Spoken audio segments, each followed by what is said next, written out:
हाय, Christmas निमित्त आज बनवूया फ्रूट केक. चला तर मग रेसिपीला सुरुवात करूया. सगळ्यात आधी त्या गाळणीत मैदा गाळून घ्यायचा आहे. नंतर त्यात पिठी साखर, चिमूटभर मीठ, बेकिंग सोडा आणि दालचिनीची पावडर टाकायची आहे. आता यानंतर इथे काही स्पायसेस घेतलेले आहेत. जायफळ असेल, सुंठ असेल, लवंग असेल ते मी कुटून घेतलेलं आहे आणि प्रमाण जे दिलेलं आहे त्यानुसार यात टाकून घेतलेलं आहे. आता हे देखील गाळून घ्यायचं आहे. नंतर इथे आवडीनुसार कॅन्डीड फ्रूट्स घ्यायचे आहेत आणि ते या कोरड्या पिठात मिक्स करून घ्यायचे आहेत.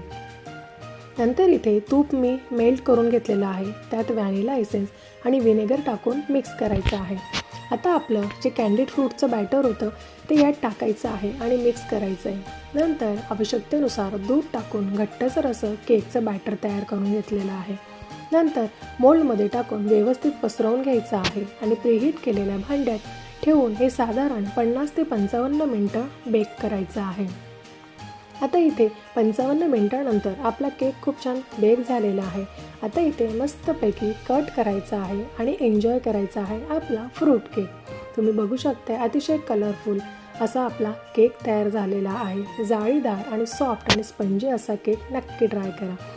रेसिपी आवडली असेल तर लाईक, शेअर, सबस्क्राईब करायला विसरू नका. चला तर मग भेटूया परत.